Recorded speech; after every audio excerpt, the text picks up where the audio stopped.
The city street was quiet, the kind of quiet that comes late at night when most people are inside, tucked away in their warm homes. A few cars drove past, their headlights casting long shadows across the nearly empty parking lot. At the far end, near the exit of a rundown strip mall, George Gordy Mitchell walked slowly toward his car. His cane tapped against the pavement in a steady rhythm, and his movements were deliberate. His back slightly hunched, but his posture still firm, still military. Gordy was old, but there was something about him, something in his eyes, that suggested he wasn't as frail as he looked. The Marine Corps did that to a man, and it wasn't something you just forget. He fumbled with his keys as he reached his car, the old sedan creaking as he slid into the driver's seat. The lot was mostly empty, save for a few parked cars and one other person. A young man with a dark hoodie pulled low over his face.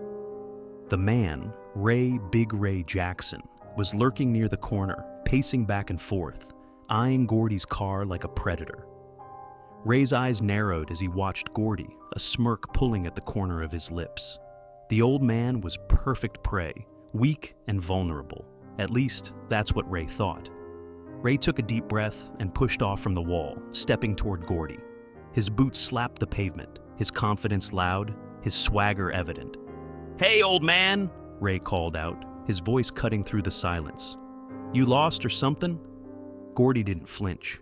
His hands stayed steady as he turned the key in the ignition. But his eyes never left Ray.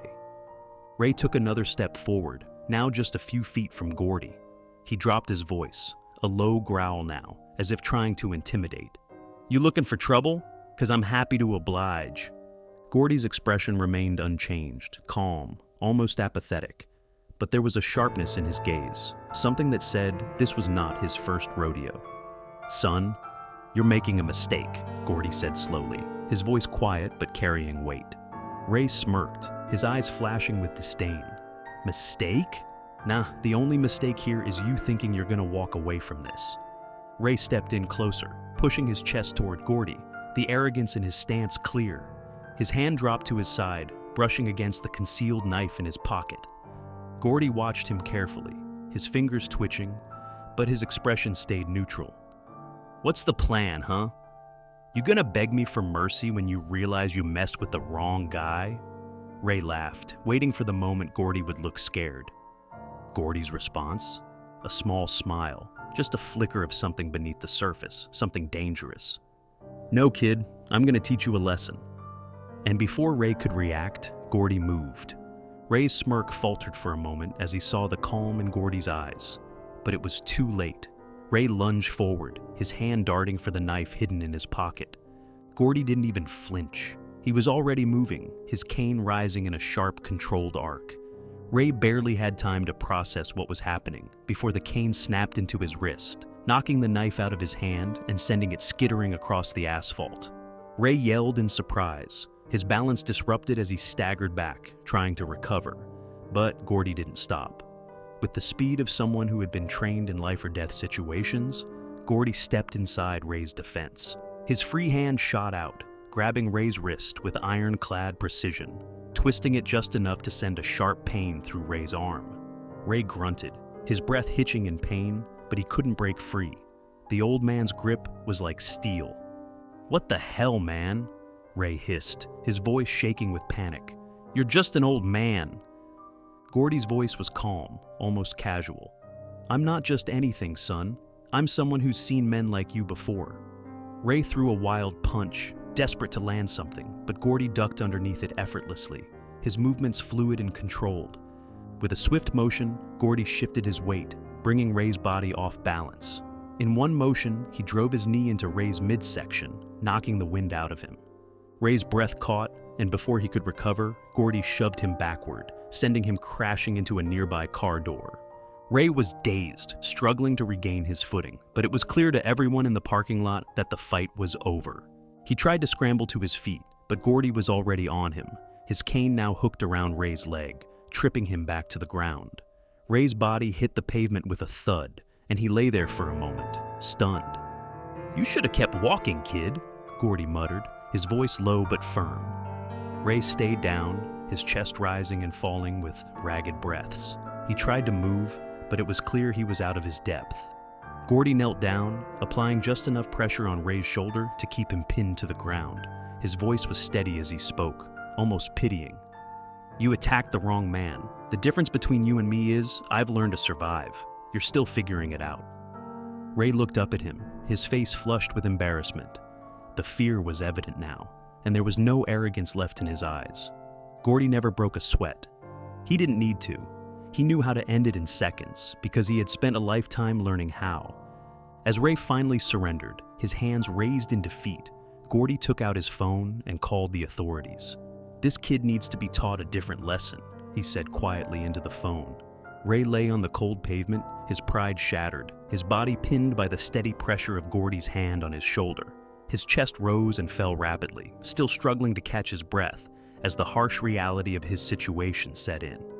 The sound of sirens began to echo in the distance, growing louder with every second. The situation was spiraling out of his control, and there was nothing he could do to stop it.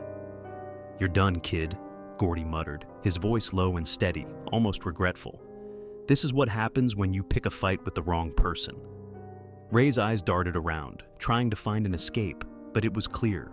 There was nowhere to run. His knife was still somewhere on the ground, forgotten and discarded. His attempts to fight were over, and all that was left was the humiliation that was about to come. The police arrived, their patrol cars screeching to a halt just a few feet away. 2 officers rushed over to where Gordy stood, still keeping Ray in place. The first officer, a tall man with a stern expression, took one glance at the scene and nodded at Gordy. "Good work, sir. We've got it from here." Ray's face turned pale. He tried to sit up, but the officer placed a firm hand on his back, forcing him down to the pavement.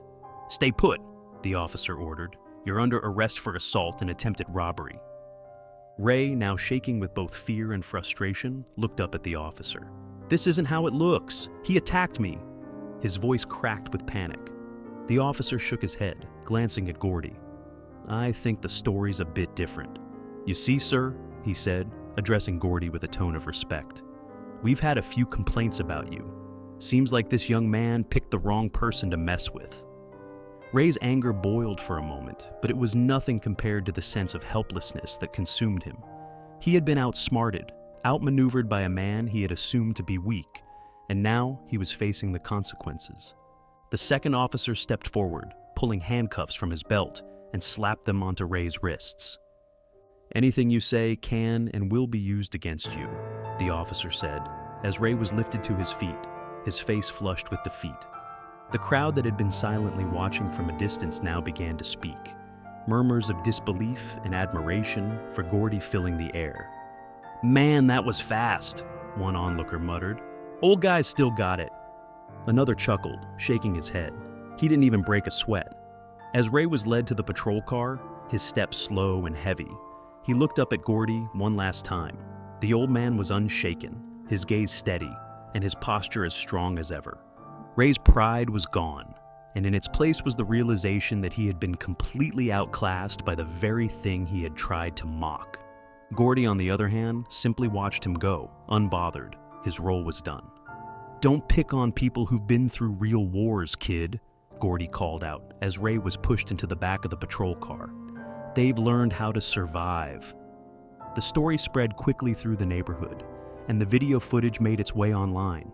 Not of a helpless victim, not of a thug getting away with his crime, but of a seasoned veteran standing up for himself with quiet precision and strength. The comments were full of admiration for Gordy. Experience wins every time.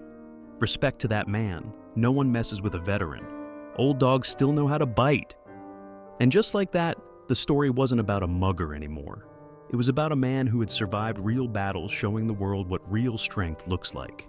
And Gordy, he just returned to his car, calmly adjusting his Marine Corps hat, and drove off into the night, leaving the chaos behind him.